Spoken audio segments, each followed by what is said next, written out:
과거 트럼프 전 대통령의 개인 변호사였던 마이클 코언이 어제 법원에서 트럼프 전 대통령의 지시로 성추문 입막음을 위해 돈을 전달했다고 증언했습니다. 캐나다 서부에서 또 큰 규모의 산불이 발생해 가을째 진화에 어려움을 겪고 있습니다. IRS가 세금 신고 대행 독립계약자에 의한 세금 정보 유출 사건으로 인해 수천 명의 납세자에게 피해 사실을 알리고 있습니다. 바이든 대통령이 오늘 중국산 전기차와 신형 배터리, 태양 전지와 강철 등에 대한 수입 관세를 대폭 추가로 부과한다고 발표했습니다. 항공권 자동 환불 등 정부의 새로운 규제 움직임에 항공사들이 반발하고 나섰습니다. 이상은 이 시각 주요 뉴스입니다. 시청자 여러분 안녕하십니까? KBN 뉴스입니다. 과거 트럼프 전 대통령의 개인 변호사였던 마이클 코언이 어제 뉴욕 맨하튼 형사법원에 출석했습니다. 코언은 트럼프 전 대통령의 지시로 성추문 입막음을 위해 돈을 전달했다고 증언했습니다.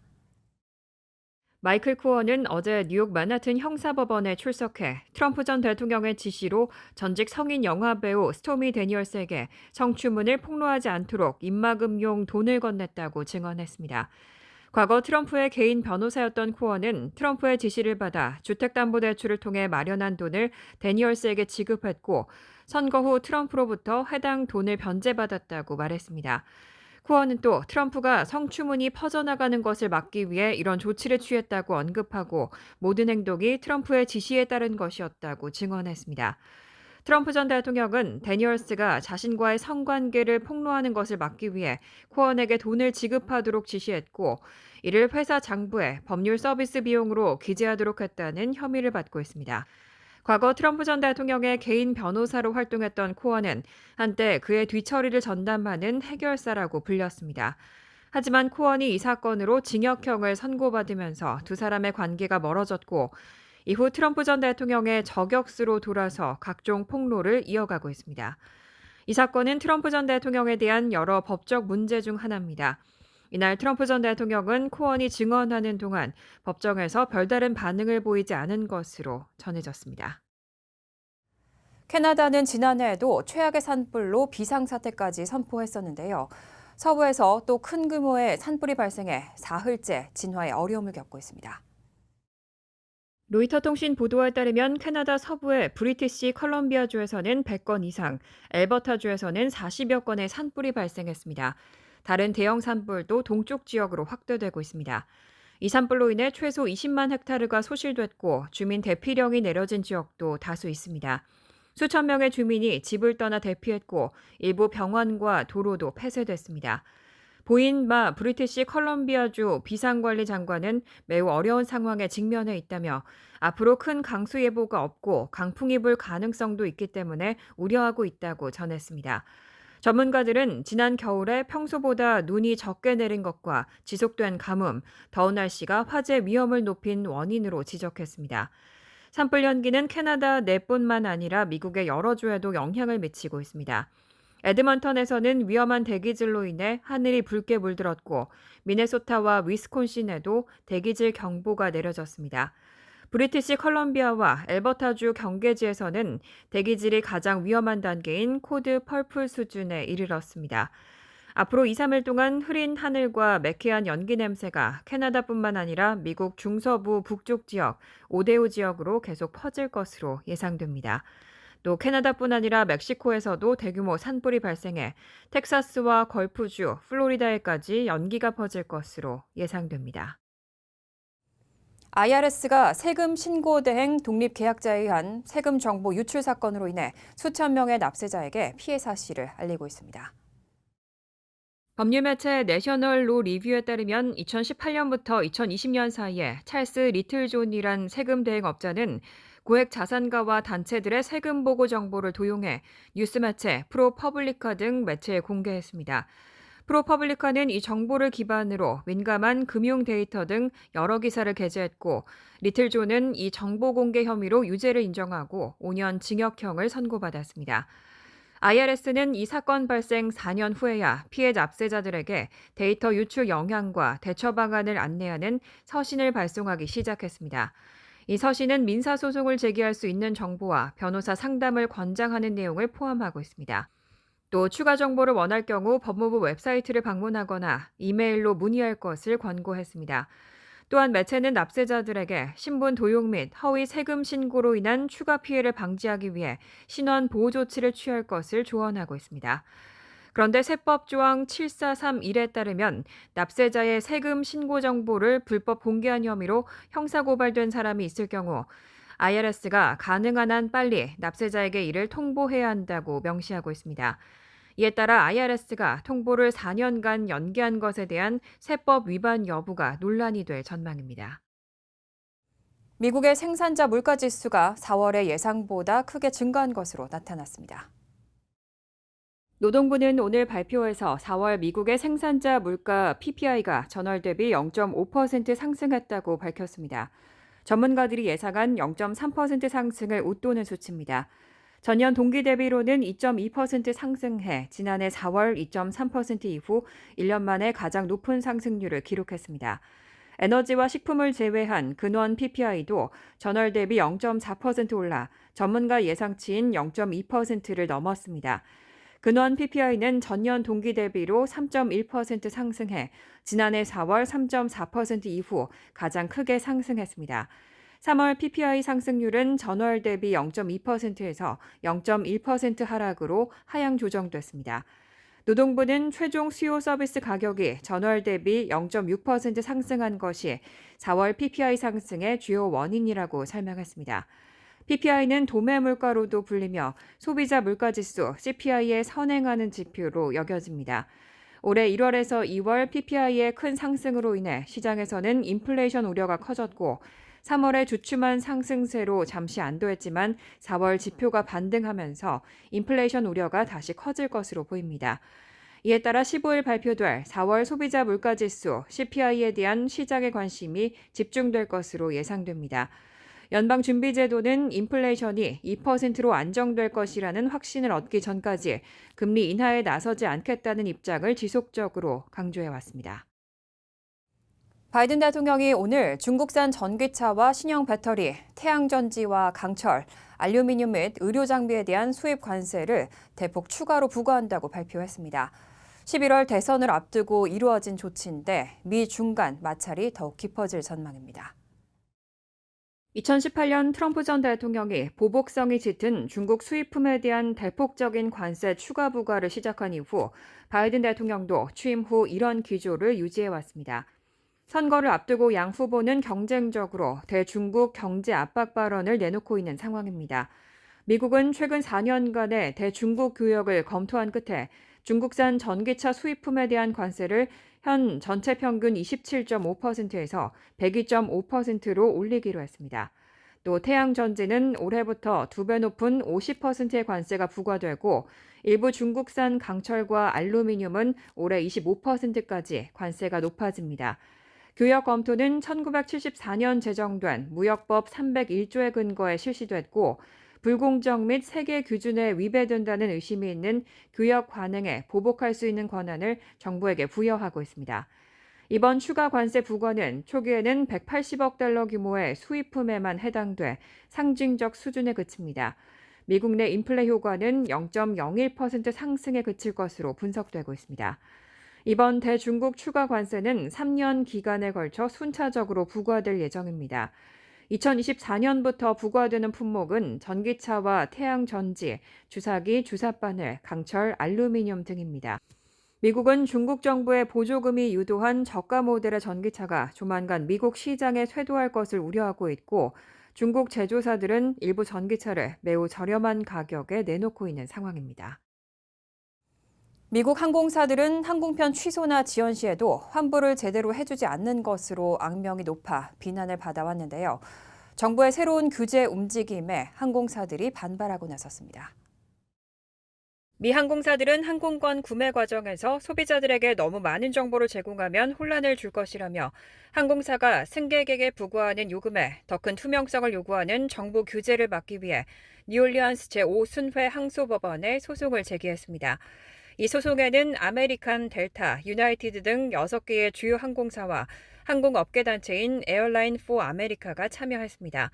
교통부는 지난달 25일 항공편이 취소되거나 일정이 크게 지연될 경우 승객이 요청하지 않아도 자동으로 환불을 해줘야 한다는 내용을 포함한 새로운 규정을 발표한 바 있습니다. 이 규정은 6개월에서 2년 이내에 단계적으로 시행될 예정입니다. 에어라인 포 아메리카는 교통부가 항공업계에서 개인사업 운영 규제를 시도하는 것은 권한을 넘는 행위라고 주장하고 항공사들은 이미 고객이 쉽게 수수료에 대해 알 수 있도록 많은 노력을 하고 있다며 교통부의 규정은 구매 과정을 더 복잡하게 만들고 소비자에게 큰 혼란을 줄 것이라고 강조했습니다. 한편 미국 6대 항공사 중 사우스웨스트 항공은 유일하게 소송에 참여하지 않았습니다. 사우스웨스트 항공은 모든 항공사의 제품 가격 결정권을 지지하지만 소비자들이 정보에 입각한 구매 결정을 내릴 수 있도록 수수료를 명확하고 일관되게 공개해야 한다고 밝혔습니다.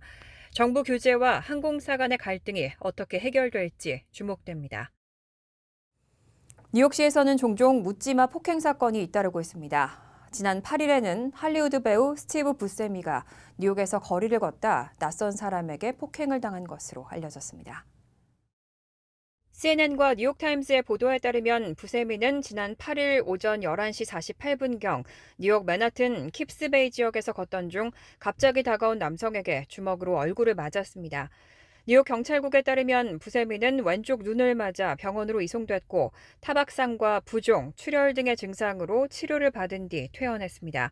부세미의 홍보 담당자는 성명을 통해 부세미는 맨하튼 미드타운에서 무작위 폭력 행위의 희생자가 됐다며 현재는 괜찮지만 뉴욕의 거리에서 이런 일이 발생한 것에 대해 매우 슬퍼하고 있다고 전했습니다. 스티브 부세미는 뉴욕 브루클린 태생으로 영화 저수지의 개들, 파고, TV 시리즈 소프라노스와 보드워크 엠파이어 등으로 잘 알려진 연기파 배우입니다. 경찰은 아직 가해자를 체포하지 못했고 계속 수사 중이라고 밝혔습니다. 용의자는 어두운 색 야구 모자와 파란색 티셔츠, 검은색 바지, 흰색 운동화를 착용하고 책가방을 든 어두운 피부색의 남성으로 묘사되고 있습니다. 한편 CNN은 지난달에도 뉴욕 시내에서 거리를 걷다 낯선 사람에게 얼굴을 가격당한 여성들을 인터뷰한 바 있습니다. 뉴욕타임스는 이러한 무작위 폭행 사건들이 뉴욕의 치안에 대한 불안감을 높이고 있다고 전했습니다.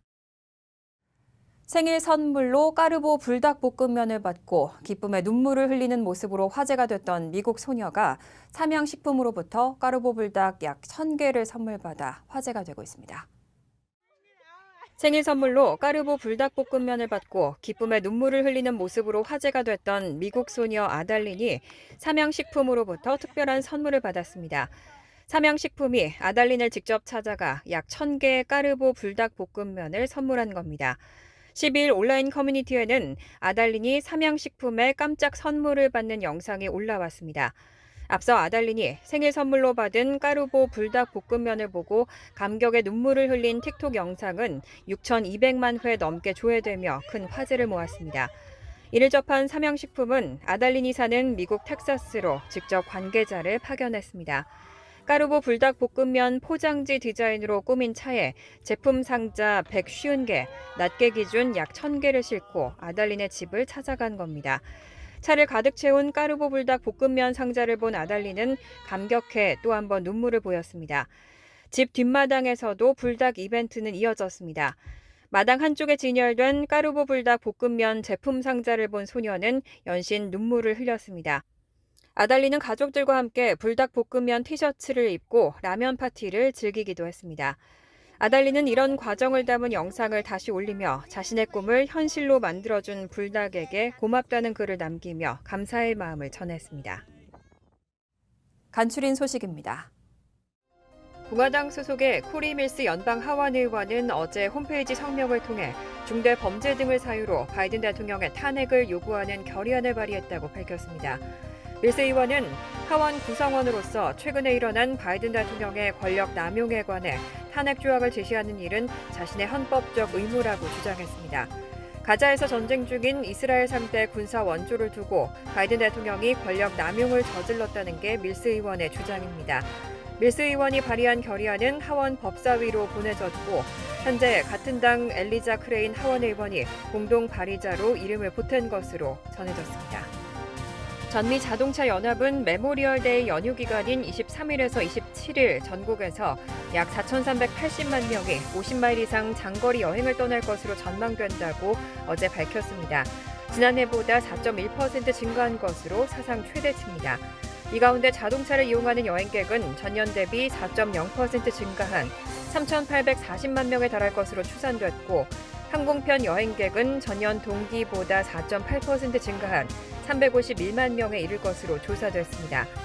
크루즈나 기차, 버스 등 해상 및 육상 대중교통수단을 이용할 여행객도 지난해보다 5.6% 늘어난 190만 명가량이 될 것으로 집계됐습니다. 한편 메모리얼데이 연휴 기간 여행객이 가장 많이 찾을 것으로 예상되는 도시 1위는 올랜도였고, 뉴욕시는 3위를 차지했습니다. 한국계 투자자 빌 황이 거액의 손실을 일으켜 투자회사 아르케고소 캐피털이 파산한 것과 관련해 사기 등의 혐의로 뉴욕 맨하튼 연방법원에서 배심원단의 재판이 시작됐습니다. 검찰은 어제 모두 진술에서 피고인 황 씨가 투자처의 주가를 끌어올릴 목적으로 수십억 달러의 자금을 확보했다고 월스트리트 은행에 거짓말을 했다고 지적했습니다. 반면 황 씨의 변호인은 피고가 자신의 신념에 따라 투자했고 고객이 이에 따라 베팅했을 뿐 사기 의도는 없었다는 견해를 전했습니다. 특히 변호인은 황 씨의 투자 전략은 워렌 버핏이 영향을 받았다고 자주 언급한 전설적 투자자 필립 피셔의 저서 보통주와 흔하지 않은 이익에 기반했다고 설명했습니다. 고다메스 보도에 따르면 컬럼비아대 4학년인 한인 프란체스카 이씨 등 재학생 3명은 친팔레스타인 시위에 참가했다는 이유로 기숙사 접근 금지 조치를 내린 대학 측의 결정이 부당하다며 지난 7일 뉴욕시 주택법원에 소송을 제기했습니다. 이씨 등은 대학 측이 세입자를 불법 퇴거시켰다는 입장입니다. 이씨 등은 소장에서 갑자기 기숙사에 들어가지 못하게 됐고 옷과 학업 자료 등 소지품조차 챙기지 못한 채 친구들과 밖에 머물러야 했다며 학교가 징계 발표 하루 만에 기숙사 자물쇠를 바꾸는 등 학생을 쫓아낸 것은 불법 퇴거에 해당한다고 주장했습니다. 해당 소송에 대해 컬럼비아대는 아직 입장을 밝히지 않고 있습니다. 환율과 증권 소식입니다.